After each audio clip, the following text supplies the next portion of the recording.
this afternoon. How are you? Happy New Year. I'm good. Happy New Year. Glad to be here. So let's start with kind of what's topical right now. You are, I guess, 4 weeks and a day away from the opening day of baseball season, although baseball will start practice right away. What's happening this time of year to get Dudy Noble ready to go for a season that starts when it's cold and finishes when it's hot? Well, you hit the nail on the head right there. Everybody knows what the weather's been in Mississippi this week, and last week. So once we come back for the first of the year after Christmas break and everything, we're gearing up hot and heavy for, getting ready for baseball practice. But, everybody kind of thinks, just like I just said, baseball practice, but it's really all of our spring sports report back at the same time. Softball, baseball, track, everything, starts up right now. So we've been trying to play catch up with the bad weather. And of course we got more weather coming this weekend. So just trying to catch up, get ahead a little bit if we can. All right, so I'm curious about the overseed process, and I only know enough about this to be dangerous, right? So you can go ahead and tell me, Richard, you got no idea what you're talking about. Shut up, I'll explain it. Most places overseed with a rye, and that's why you get that beautiful emerald green when we play in February. But at least as I understand it, as you get later in the season and it starts to warm up, that ryegrass starts to die out, and you've got the Bermuda that's trying to grow in, and that gets to be kind of a delicate time of the year. How do you manage that? Well, it gets to be a challenge, especially when you throw a third component in there, and that's that big piece of plastic that is a necessary evil at baseball and softball. When you start tarping a baseball and softball field because of rain, you have to increase your fungicides and all that. Now, the ryegrass is very, very sensitive to heat. We all know that. It's a cool season grass. That the only reason we put it out there is to make the field stay green, through the cold parts. Well, everybody knows these past couple of weeks it's been 85 degrees, so our Bermuda is actually green. So the fields look really, really good. And now we're going to get another cold snap, and that's for everybody in the state, not just us. We're going to get another cold snap, so now the Bermuda is going to go back off, and the rye will still be there to mask it. But like you said, the later we get into the year, like May, when we get into May and then we start having postseason baseball, some years it'll get to be 85 degrees, and we're doing everything we can. We're watering around the clock, trying to keep that ryegrass cool as we can to keep it green. Last year, thanks to these new varieties of grasses that we have, we put Latitude 36 Bermuda. I know y'all don't care about that. It's a very, very cold, hardy Bermuda grass. So when when soil temps hit around 50 degrees, doesn't take much in Mississippi to get down to, get up to 50 degree soil temps. That Bermuda gets up, gets green, and starts going, which ours, it's so aggressive that y'all did not realize that by the time we played Notre Dame this past season, that field was 95% Bermuda. So it changed over without anybody even seeing it, really. Yeah, we don't have a transition anymore. You don't see that old nasty transition where you got big bare spots and stuff like that with that new variety of Bermuda grasses that are so aggressive. So is Latitude 36, is that a strain that was developed at Mississippi State? Unfortunately, no. We don't have any grasses out right now. The grass that everybody thinks we have it went away years ago, unfortunately. It just wasn't – it couldn't handle the disease pressure that Mississippi brings and the nature, that Mother Nature throws at it here. It was a great football grass, but it just can't handle the disease pressure. So have you switched over at Davis Wade to a different type, or are you still sticking with what you guys developed? Davis Wade is Latitude. It's a combination right now. Latitude, it's a combination.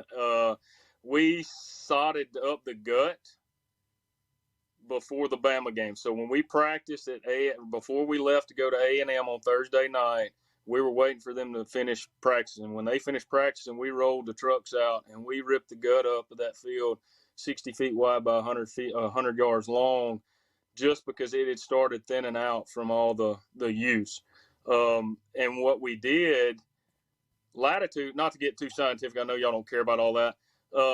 Latitude can't handle the wear as much as some of these other grasses can. What it's for, like on baseball, it transitions from rye to Bermuda a lot easier, which makes a lot better things. It gets going earlier in the spring and all those type things, but it's not as aggressive underneath the ground, so it doesn't have anything to recuperate from all the wear and tear that football puts on it. You know, before the additional practices and everything, it was handling it okay. Towards the end of the year, it was getting a little weak, but it was handling it okay. Now we swapped over, so up the gut is a lot finer texture. It's a lot of the same things the pros are running. You'll see, you know, some of these pro teams are sodding 2 and 3 times a year, you know, just because all the events they have and different things. But we went back with a lot more aggressive, a lot hardy grass. You could tell. I don't know if y'all could tell we even sodded for the Bama game. But it's holding up a lot better. So we're going to swap the rest of the field over to that this summer. That way it's more uniform and kind of the same footing. It's got a lot better footing than Latitude does, so to speak. I've got questions that are coming in for you on the C Spire text line, but I've got my own questions too. So I don't know if we've got enough time to get to all of this or not. I am curious. So not many golf courses do it, but you've got some golf courses that will have zoysia fairways. And when they're flush and they're pure, I mean, there's nothing better. You get the perfect light, just sits up perfectly. Why is it that, at least that I'm aware of, no sports fields go to Bermuda? I'm sorry, go to zoysia. You'd be surprised. Over in the Atlanta area and up on the East Coast, they're going to golf greens with zoysia. There's some variety. We lost Brandon there for just a second. Hopefully we can get his video feed back up in just a second. Sports Talk Mississippi, streaming at supertalk.fm and supertalktv.com. Visiting with Brandon Hardin. He is the turf superintendent with Mississippi State sports and their athletics fields. Borky, let's just see if we can get him on the phone and finish this and maybe even carry it over into the next segment, because you've got some questions coming in on the C Spire text line. Several questions coming in about paint, and fans love to have the conversation about painted end zones. And so, Brandon, let's try this one more time and see if we can get through, and then maybe if we can carry over on the phone in the next segment as well. You were talking about the East Coast and some of those fields going to zoysia? Yeah, some of the golf greens are going. They've got some varieties of zoysia that will even be on golf greens. I don't know what happened there, guys. But the difference between an athletic field and a fairway, you think about it, we got 7 300-pound guys hitting 7 other 300-pound guys, and this grass has got to be able to handle that week to week and recuperate. Zoysia doesn't do that. Zoysia just doesn't grow fast enough. Once it gets thick and dense, you know, it'll handle my chunk from a 7-iron just as good as anything, but it's only one divot versus, 40 feet wide between the hashes that these big old kids are just beating and pounding on each other. So it's got to be able to withstand that and recuperate fast enough so that we can get it ready for the next week. Andre in Leland's got a little bit of a leading question for you. He goes, tell us about the paint that you guys use, but let me roll that into one other question, because somebody wanted to know, why don't they paint the end zones maroon every week? There's a million reasons for that. Anything I say is going to sound different to people, so I don't even want to address that, to be honest with you. Okay. The reason Andre is texting in, because he is a very good friend of mine, lifelong friend of mine, that he actually sells us the paint from World Class in Leland, Mississippi. That's why he's blowing you up.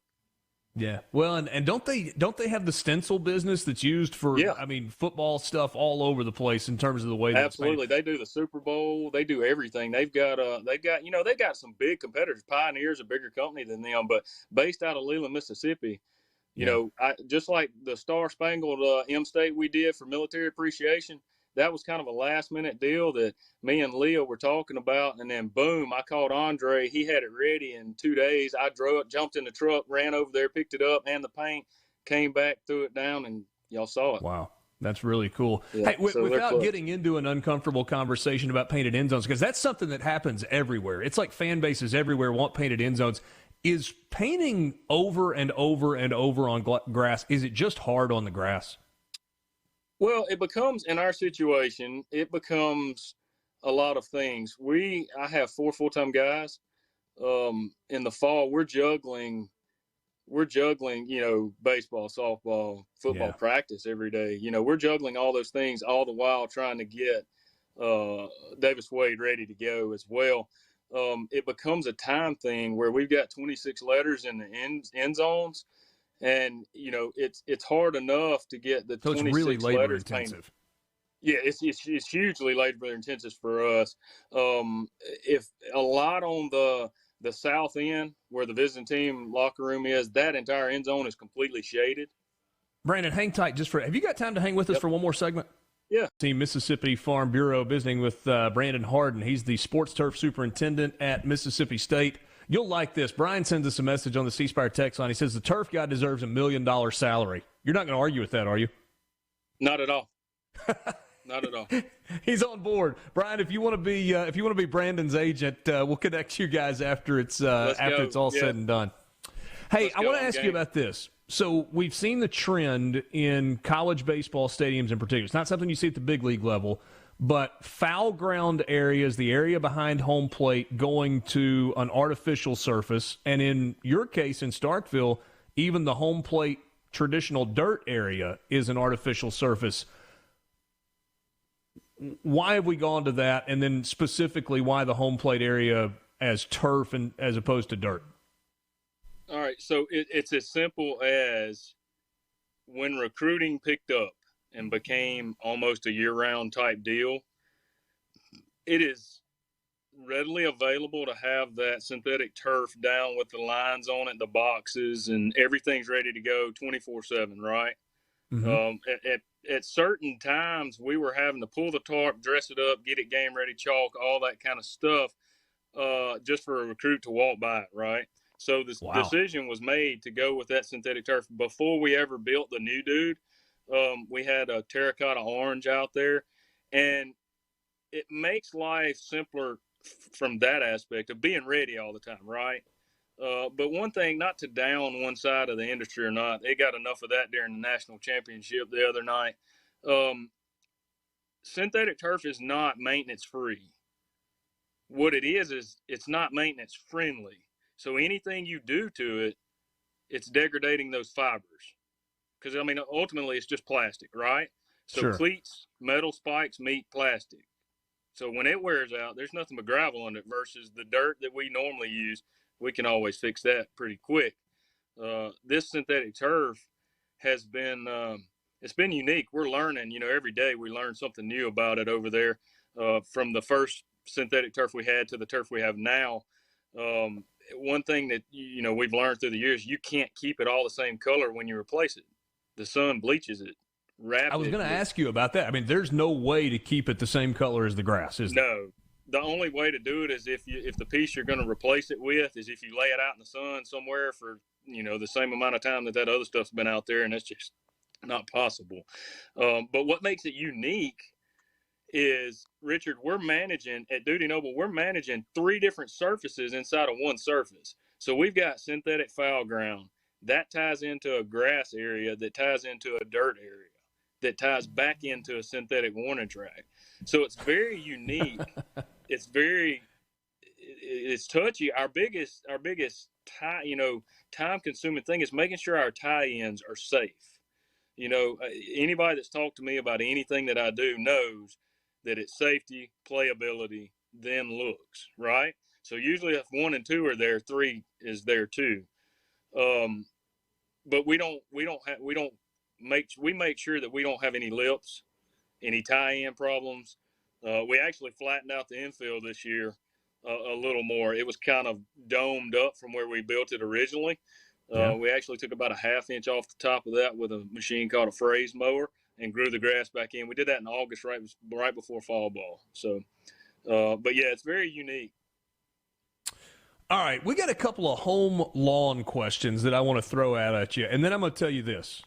You were telling me that you got a great relationship with the guys at Ole Miss and all the guys in the SEC. I want us to find a time, and I know you're about to roll into the busiest of busy seasons, where we can sit down You guys, the guys from Ole Miss and me, and I'm going to ask questions until I'm out of questions because we don't have time to do it in 10 or 15 minutes on the radio. Visiting with Brandon Hardin. First question, I know you've gotten this one before. Can you spray Roundup or something like it on Bermuda as long as the Bermuda is dormant, and will it come back?